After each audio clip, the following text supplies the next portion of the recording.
سیدہ لیلہ بنت ابی حیثمہ رضی اللہ تعالی عنہا 2 ہجرتوں کی سعادت حاصل کرنے والی. نام لیلہ، کنیت ام عبداللہ، قریش کے خاندان عدی سے تعلق ہے. والد کا نام ابو حیثمہ بن حذیفہ ہے.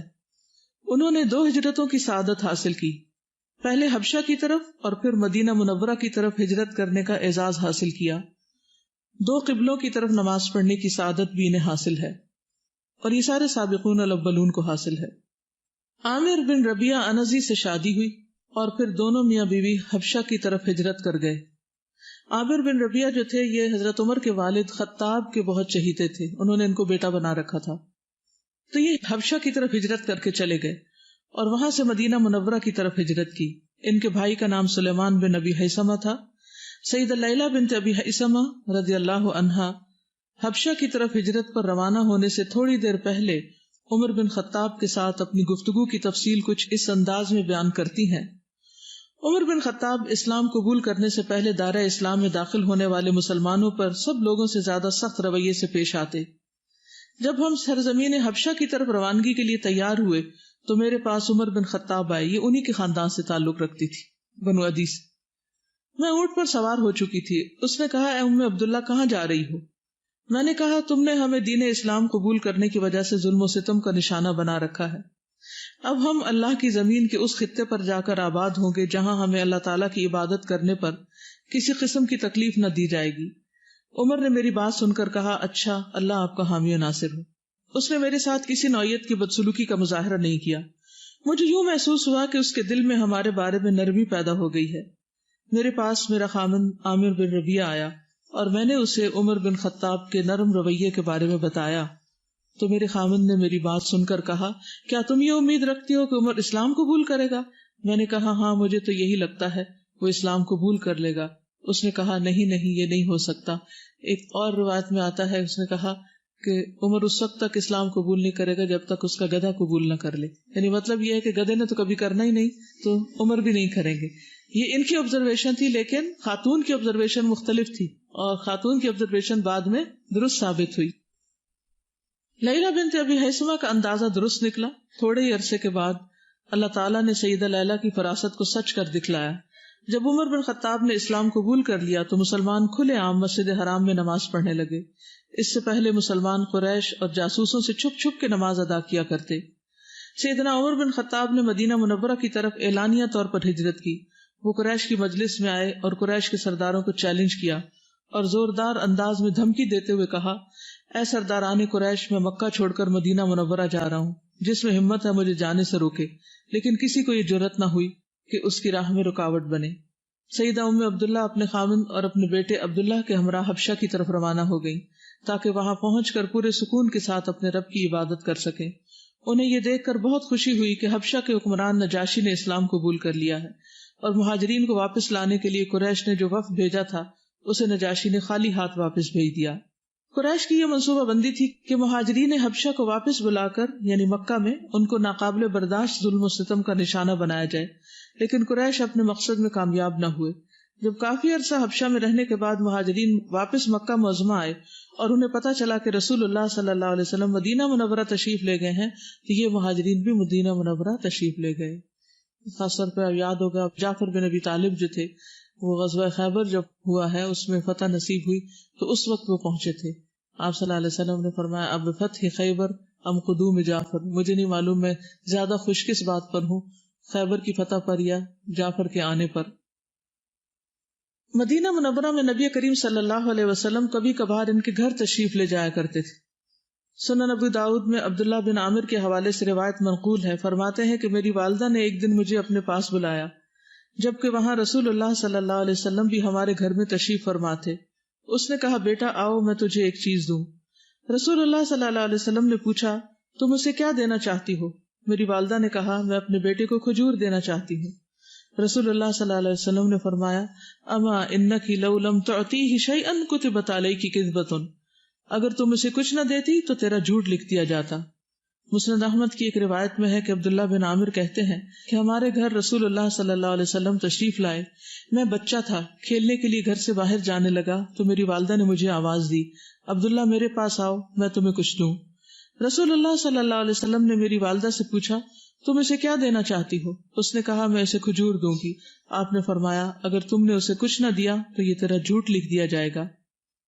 تو اس سے یہ پتہ چلتا ہے کہ آپ کی تعلیم کس قدر عمدہ تھی، آپ کی تہذیب کس قدر نرالی اور انوکھی تھی۔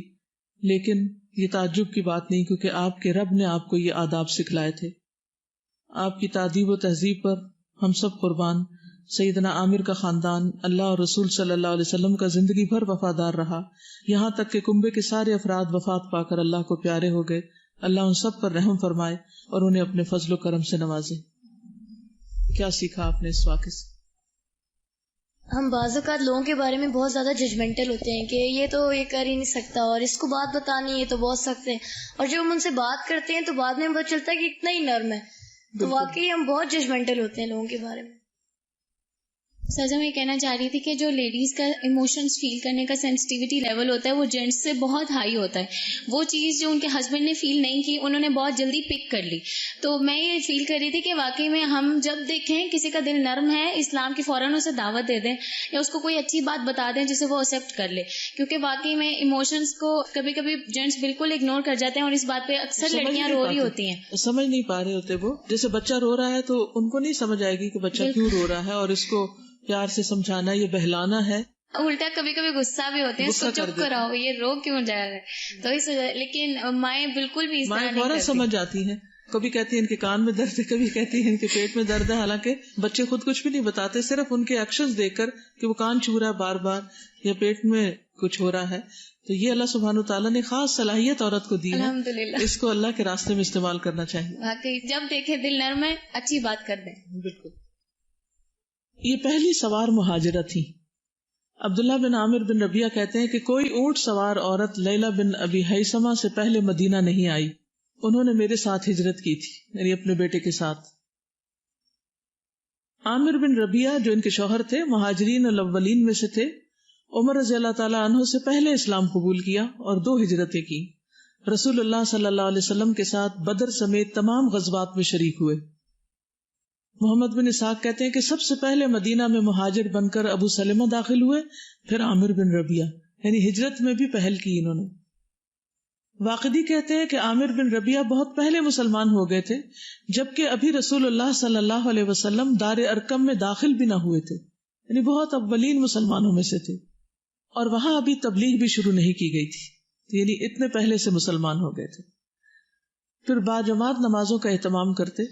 عبداللہ بن عمر رضی اللہ تعالیٰ عنہما نے خبر دی کہ ابو حذیفہ رضی اللہ عنہ کے آزاد کردہ غلام سالم مہاجرین اولین کی اور نبی صلی اللہ علیہ وسلم کے دوسرے صحابہ کی مسجد قباء میں امامت کیا کرتے تھے۔ ان اصحاب میں ابو بکر، عمر، ابو سلمہ، زید اور عامر بن ربیعہ رضی اللہ عنہم بھی ہوتے تھے۔ نبی صلی اللہ علیہ وسلم کی زندگی پر بھی غور و فکر کیا کرتے تھے۔ حدیث میں آتا ہے کہ عامر بن ربیعہ سے مروی ہے، انہوں نے کہا میں نے رسول اللہ صلی اللہ علیہ وسلم کو روزے کی حالت میں بے شمار دفعہ وضو میں مسواک کرتے دیکھا ہے۔ اب ان کا یہ ایکشن جو ہے آبزرو کرنا اور پھر روایت کرنا ہمارے لیے ایک حجت بن گیا کہ ہم روزے کی حالت میں مسواک کر سکتے ہیں۔ بیٹے کو احادیث کا علم دینا۔ عبداللہ بن عامر بن ربیعہ سے روایت ہے کہ عامر بن ربیعہ نے انہیں خبر دی، یعنی بیٹا باپ سے روایت کر رہا ہے، انہوں نے کہا کہ میں نے رسول اللہ صلی اللہ علیہ وسلم کو اونٹنی پر نفل نماز پڑھتے دیکھا ہے، آپ سر کے اشاروں سے نماز پڑھ رہے تھے، اس کا خیال کیے بغیر کہ اونٹنی کا منہ کس طرف جاتا ہے، لیکن فرض نمازوں میں آپ ایسا نہیں کیا کرتے تھے، وہ اتر کے پڑھتے تھے۔ نفل نماز میں آپ بس میں بیٹھے، کار میں بیٹھے، جدھر جاری آپ ساتھ ساتھ پڑھ سکتے ہیں، کوئی فرق نہیں پڑتا، اشاروں سے پڑھے چلے جا سکتے ہیں۔ آپ اونٹنی کو چلا بھی رہے تھے ایک طرح سے اور نماز بھی پڑھ رہے تھے، گاڑی چلاتے ہوئے بھی آپ نفل پڑھ سکتے ہیں، لیکن فرض نماز نہیں۔ عبداللہ بن عامر بن ربیعہ اپنے والد سے روایت کرتے ہیں، یہ حدیث بھی والد سے روایت کرتا ہے۔ ایک سیاہ فام خاتون کی وفات ہو گئی، نبی صلی اللہ علیہ وسلم کو اس کی اطلاع نہ دی گئی، بعد میں آپ کو اس کی وفات کا علم ہوا تو فرمایا تم نے مجھے اس کی وفات کی اطلاع کیوں نہ دی؟ پھر آپ صلی اللہ علیہ وسلم نے صحابہ سے فرمایا اس کی نماز جنازہ کے لیے صفے بناؤ، تب آپ نے اس کا جنازہ پڑھا۔ یہ حدیث مشہور ہے، وہ جو مسجد نبی میں صفائی کرتی تھی خاتون، تو آپ نے اس کو اتنا اعزاز بخشا تھا۔ ان سے متعلق نظر لگنے کا ایک واقعہ بھی ہے۔ سہل بن حنیف سے مروی ہے کہ ایک مرتبہ رسول اللہ صلی اللہ علیہ وسلم اپنے صحابہ کو ساتھ لے کر مکہ مکرمہ کی طرف روانہ ہوئے. جب جحفہ میں شعب خراز میں پہنچے تو سہل بن حنیف غسل کے ارادے سے نکلے. وہ گورے رنگ کے حسین و جمیل جسم کے مالک تھے. دوران غسل عامر بن ربیعہ کی نظر ان کے جسم پر پڑی اور وہ کہنے لگے میں نے آج تک ایسی حسین چھپی ہوئی جلد نہیں دیکھی. یہ کہنے کی دیر تھی کہ سہل گر پڑے. ایک آدمی رسول اللہ صلی اللہ علیہ وسلم کی طرف بھیجا گیا اور ان سے کہا گیا کہ سہل کا کچھ کیجیے، اللہ کی قسم وہ نہ تو سر اٹھا رہا ہے نہ اسے ہوش آ رہا ہے. نظر لگ گئی تھی. نبی صلی اللہ علیہ وسلم نے فرمایا تم کس پر اس کا الزام لگاتے ہو، کس کی لگی ہوگی؟ لوگوں نے بتایا انہیں عامر بن ربیعہ نے دیکھا تھا. تو اس وقت جو بھی بات ہوئی وہ پھر بیان کی گئی. تو رسول اللہ صلی اللہ علیہ وسلم نے عامر کو بلایا اور ان پر غصہ کیا اور فرمایا تم میں سے کوئی شخص اپنے بھائی کو کیوں قتل کرتا ہے؟ جب اسے کوئی تعجب خیز چیز نظر آتی ہے تو وہ اس کے لیے برکت کی دعا کیوں نہیں کرتا؟ یعنی بارک اللہ فیکم یا بارک اللہ لکا یا بارک اللہ علیکا کیوں نہیں کہتے؟ شادی کے موقع پر بھی جب دلہن وغیرہ کو دیکھتے ہیں تو یہی دعا پڑھتے ہیں کیونکہ بہت خوبصورت لگ رہی ہوتی ہے تاکہ نظر نہ لگے. پھر ان سے اپنے آزاد ہونے کے لیے کہا. انہوں نے ایک پیالے میں اپنا چہرہ، ہاتھ، کوہنیاں، گھٹنے، گوڈے، پاؤں کے اطراف اور تہبند کے اندر سے دھویا. یہ پانی پھر سہل پر بہایا گیا. یعنی ایک پانی پورا جسم پر بہایا جا سکتا ہے.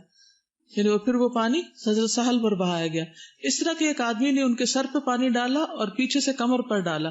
اس کے بعد پورا پیالہ ان پر انڈیل دیا، پہلے سر پہ، پھر کمر پہ، پھر پورے جسم پہ. جب اس طرح کیا گیا تو سہل لوگوں کے ساتھ اس طرح چلنے پھرنے لگ گئے گویا انہیں کوئی تکلیف ہوئی ہی نہ تھی. سبحان اللہ. یہ نظر کا علاج ہے. عبداللہ بن عامر ان کے بیٹے تھے. یہ نبی صلی اللہ علیہ وسلم کے عہد میں پیدا ہوئے. ابن مندہ کہتے ہیں کہ انہوں نے نبی صلی اللہ علیہ وسلم کو پایا تھا جب آپ فوت ہوئے تو یہ 4-5 سال کے تھے، چھوٹے تھے.